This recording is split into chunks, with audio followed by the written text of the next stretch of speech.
अस्सलाम वालेकुम नाज़रीन, काबिल हिकमत वहाने से हकीम वार साहब से मुखातिब है। नाज़रीन, आज एक बहुत ही बाबरकत दिन है, इस वजह से सब देखने वालों को जुम्मा मुबारक हो। आज हमने बात करनी है मैदे की तज़बियत के बारे में। मैदे की तज़बियत कैसे हो जाती है, किन वजूहात पर, और इसका देसी जड़ी बूटियों में इलाज क्या है, कैसे आप इस्तेमाल करके इससे फ़ायदा उठा सकते हैं। नाज़रीन, तज़बियत एक मैदा जब तेज़ाबी जो हम खाते पीते हैं उसमें तेज़ाबी शक्ल पैदा करे तो उसको मैदे की तज़बियत कहते हैं, और इंग्लिश में आप कहें तो यूरिक एसिड कहते हैं। देसी ज़बान में कोई लोग मैदे की गर्मी भी कहते हैं। तो खैर, इससे आगे जाकर क्या क्या नुकसानात मुरतब होते हैं वो तो बात की बात है। बहरहाल ये आपको मैदे की तज़बियत जो खाने की वजूहत है, इसमें आप अगर ज़्यादा ऑयली चीज़ें इस्तेमाल करें तो इससे जो है ना आपके मैदे की तज़बियत बढ़ जाती है। आप खाना खाकर अगर फ़ौरन सो जाएं तो इससे भी मैदे की तज़बियत भी बढ़ जाती है। इससे मैदे में आपके वर्म भी पैदा हो सकता है, और इससे जो है ना आपके वो मैदे की स्वेलिंग और इसके अलावा जलन भी हो सकती है। तो आप जो है ना ऐसी चीज़ों से इंतहाई परहेज़ करें। ये छोटी मोटी चीज़ें हैं, और ये वैसे जो है ना हम बतौर मुसलमान हमें ये भी पता है कि ये सुन्नत के ख़िलाफ़ भी है। खाना खा के आप फ़ौरन सो जाते हैं या आप चहलकदमी नहीं करते थोड़ी देर के लिए, तो आप खाना हज़म किए बगैर हो जाते हैं। तो और जो आप खाना थोड़ा सा खा लें तो आपको जो है ना मैदा गैस बनाना शुरू कर देता है, दिल कच्चा होना शुरू हो जाता है, उल्टी आती है। तो ये सारे जो है ये तमाम मैदे के मसाइल हैं, और ये है हमारी जो है ना बेहतियातियों की वजह से ही।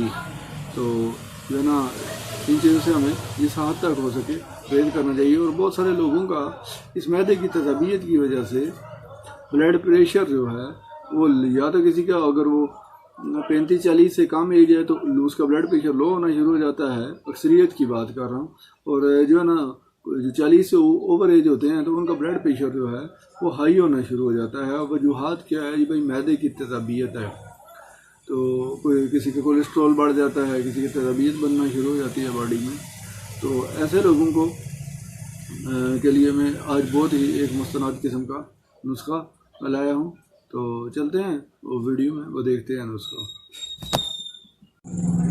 तो नाज़रीन, ये है वो 5 चीज़ें जिनका आपसे जिक्र किया गया। ये है नंबर 1 हरीड़, सब्ज़ हरीड़ इसको कहते हैं। इसको आपने जो है ना बारीक पीसना है, इसको आपने ठोकर मारनी है, इसका छिलका अलग कर देना है, गुठली फेंक देनी है। और फिर ये बेड़े इसको कहा जाता है, बेड़े ये भी आपने इस तरह तोड़ने हैं, तोड़ के इसका छिलका पीसना है और गुठली इसकी भी फेंक देनी है। नंबर 3 पे आता है तिम्बर, इसको पश्तो में डब्बर कहा जाता है। ये हरीड़ा सब्ज़ है और ये बेड़े कहा जाता है इनको। चौथी जो चीज़ है ये है आंवला, आंवला खुश्क इसको कहते हैं, और ये आपने बारीक पीस लेना है। ये बीज समेत बीज, और बीज आप निकाल भी सकते हैं, बड़ा पीस लें तो कोई हर्ज नहीं है। और 5वीं जो चीज़ है ये है आपके सामने सूंड अदरक, जिसे जंजीबील भी कहा जाता है। ये चीज़ें पाँचों की पाँचों आपने बिल्कुल ग्राइंड कर लेनी है, पाउडर कर लेना है, और आधी चम्मच खाने के बाद सुबह दोपहर शाम आप इस्तेमाल करेंगे। ये आपको मोटापे के लिए भी बहुत बेहतरीन है।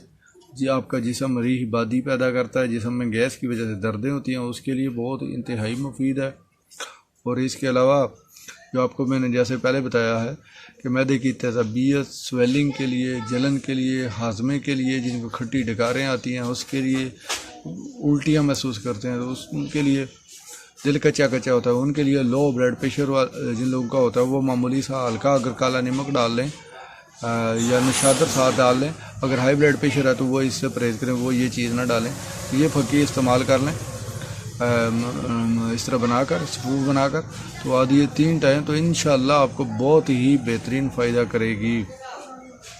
तो आज के लिए इतना ही।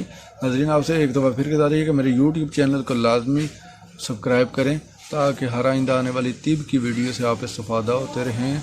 और हमारी जो भी वीडियो है वो मुस्तनद वीडियो है, तो ये ना सोचें कि आपने सिर्फ चैनल की हद तक या वीडियो सिर्फ जो है ना वो बेचने की हद तक बनाई है।